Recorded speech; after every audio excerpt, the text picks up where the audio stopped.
Content బాగుందని తెలిస్తే audience ఎగబడి చూస్తారు. టాక్ బాగుంటే ఆడియన్స్ ముందుకు కదులుతారు. ఇంకా అది థియేటర్‌కైనా, ఓటీటీలో అయినా, వెబ్ సిరీస్ వచ్చేదానికైనా బాగుంది అని చెప్తే వెంటనే చూసేస్తారు. మౌత్ టాక్ సరిగ్గా లేకపోతే పెద్ద హీరోల చిత్రాలు అయినా సరే ఎవ్వరు చూడడం లేదు. ఇంకా ఇలాంటి టైంలో ఒక చిన్న వెబ్ సిరీస్ గురించి పెద్ద ఎత్తున చర్చలు జరుగుతున్నాయి. శివాజీ, వాసుకి, మౌలి ప్రధాన పాత్రలో నటించిన 90స్ ఏ మిడిల్ క్లాస్ బయోపిక్ ఇప్పుడు ట్రెండ్ అవుతుంది. అసలే ఇప్పుడు 90స్ కిడ్స్, 20K కిడ్స్ అంటూ చాలానే ట్రోల్స్, ఫన్నీ మీమ్స్ వస్తుంటాయి. 90 కిడ్స్‌కి సోషలాటిక్ ఫీలింగ్ ఇచ్చేలాగా, వాళ్ళని ఒక 15 ఏళ్ళు వెనక్కు తీసుకెళ్లేలాగా, వారి స్కూల్ డేస్‌ను గుర్తు చేసేలాగా ఈ వెబ్ సిరీస్ సాగింది. అసలు ఈ వెబ్ సిరీస్ కథ ఏంటంటే, శేఖర్ అంటే శివాజీ ప్రభుత్వ ఉపాధ్యాయుడు. అతని భార్య రాణి అంటే వాసుకి గృహిణి. వారికి ముగ్గురు పిల్లలు. అందులో పెద్ద కొడుకు రఘుతేజ, మౌలి స్కూల్ టాపర్ 10వ తరగతి చదువుతున్నాడు. కూతురు కూడా టాపర్ 9వ తరగతి చదువుతూ ఉంటుంది. ఇక చిన్న కొడుకు ఆదిత్య పరమ ముద్దు. పొట్ట చించితే అక్షరం ముక్క రానట్టు ఉంటాడు. పండిత పుత్ర పరమసుంట అనే సామెతకు కరెక్ట్గా యాప్ట్ అవుతాడు. ఇంకా స్కూల్లో కూడా ఆ సామెత పెట్టి అందరూ వెక్కిరిస్తారు. ఈ కథను రఘు తేజ కోణంలోనే దర్శకుడు తీసుకువెళ్లారు. ఇక ఈ కథ 2007 నుంచి 8 మధ్యలో సాగుతుంది. ఇది కేవలం రఘుతేజ కథ అనుకుంటే పొరపాటే. ప్రతి ఒక్కరి కథ 90s కిడ్స్ అందరికీ కనెక్ట్ అవుతుంది. టైటిల్ పెట్టిన ట్యాగ్ లైన్ కు తగ్గట్టే ఇది మిడిల్ క్లాస్ బయోపిక్ అవుతుంది. అయితే ఒక చిన్న కరెక్షన్ కూడా ఉంది. ఆ టైంలో ప్రభుత్వ ఉద్యోగి, గవర్నమెంట్ టీచర్ అంటే మిడిల్ క్లాస్ అనేది మాత్రం నమ్మడం కష్టమే. ఇంకా అప్పటికే శేఖర్ జీతం 30,000 అన్నట్టుగా చూపిస్తారు. ఇంకా ఆ టైంలో 3,000, 5,000 ప్రైవేట్గా సంపాదించడమే కష్టం. అయితే కథ కోసం, సినిమా లిబర్టీ కోసం ఆ స్క్రీన్ రాసుకొని ఉంటారు. ఇంకా ఆ లాజిక్ పక్కన పెట్టేస్తే మనము ఈ కథ సాగుతూ ఉంటే మనం బాల్యంలోకి వెళ్తాము.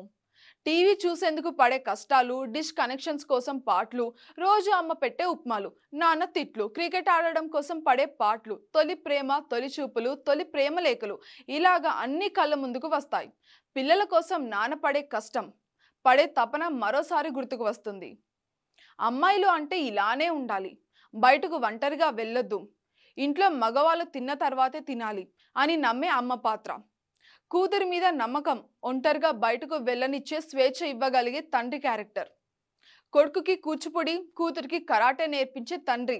ఇలానే ఎన్నెన్నో కోణాల్లో ఈ వెబ్ సిరీస్ చూడొచ్చు మనము. అప్సరా పెన్సిల్, నటరాజ్ పెన్సిల్తో స్కూల్లో స్టేటస్ తెలిసిపోవడం. ఇంకా ఎప్పుడు పక్కన ఉండి నవ్వించే మన బెస్ట్ ఫ్రెండ్. కల్మషం లేని స్నేహాలు. ఇంకా ఆ ఏజ్లో ఉండి వచ్చే అమాయకపు ప్రశ్నలు. అప్పట్లో చదువులు ఎలా ఉండేవి, బట్టి పట్టి చదువులతో ఎలా కుస్తీ పడేవారు, చదువు మాత్రమే లోకమా, మార్కులు వస్తేనే బతకగలమా అనే కోణంలో కూడా ఈ వెబ్ సిరీస్ మనం చూడొచ్చు. ఒకే రక్తం అయినా కూడా ముగ్గురు పిల్లలు ఒకేలాగా ఎలా ఉంటారు, పెద్దవాడు చదువుతున్నాడని చిన్నవాడు కూడా ఎలా చదువుతాడు, ఆ రెండింటికి మధ్యన ఉన్న తేడా భార్య చెప్పడం మాటల్లో చెప్పలేంది. ఎవరి ప్రతిభ వారికి ఉంటుందని దర్శకుడు చెప్పకనే చెప్పే ప్రయత్నం చేశారు. కూతురికి ఫ్రీడమ్ ఇవ్వని తల్లిగా రాణిని చూపిస్తే, సుచిత క్యారెక్టర్ పేరెంట్స్ ఫ్రీడమ్ ఇచ్చి కూతురి మీద నమ్మకం ఉండే తల్లిదండ్రుల పాత్రలో బ్యాలెన్స్ చేశారు. ఇంకా పేరెంట్స్ అంతా ఒకేలాగా ఉండరని కూడా చెప్పకనే చెప్పారు దర్శకుడు. ఒక మిడిల్ క్లాస్ తండ్రి తన పిల్లల చదువు కోసం ఎంతలాగా ఆరాటపడతారు. తన సుఖం తన కోసం ఖర్చు పెట్టుకోకుండా కుటుంబం, పిల్లల కోసం పడే కష్టం, తపనను చక్కగా చూపించారు. ఇంకా కొడుకు బాగా చదివితే తండ్రికి ఇచ్చే మర్యాద, వచ్చే గౌరవం ఎలా ఉంటుందో చూపించారు. అదే కొడుకుకి మార్కులు రాకపోతే పక్కన పెట్టేస్తే తండ్రి ఎలాగ బాధపడతారు అనేది కూడా బాగా చూపించారు. ఒక తండ్రిగా ఓడిపోయినా కూడా ఒక లెక్కల మాస్టర్గా గెలవడంతో వచ్చే గౌరవం, గర్వం ఎలా ఉంటుందో దర్శకుడు చక్కగా చూపించారు మనకి. ఇలాగా ఈ వెబ్ సిరీస్లో ఏ ఒక్క సీన్ చూసినా ఎంతో అర్థం ఉంటుంది. 100 మార్కులకు 99 వస్తే కూడా ఒప్పుకొని తండ్రి, 100లో ఉండే గొప్పతనం, ఆ కిక్కు గురించి చెప్పే సీన్ బాగుంటుంది. పిల్లలు బాగా చదివినా, బాగానే మార్కులు వచ్చినా వారి ముందు పొగడిని తండ్రి మనసు, తన పిల్లల్ని చూసుకొని గర్వపడి తండ్రి పాత్రను చక్కగా చూపించారు. చదివినా చదవకపోయినా పిల్లల మీద మరి ఒత్తిడి పెట్టని తండ్రి క్యారెక్టర్ను బాగా చూపించారు దర్శకుడు. ఉప్మా తినను అంటూ బెట్టు చేసేవాడు.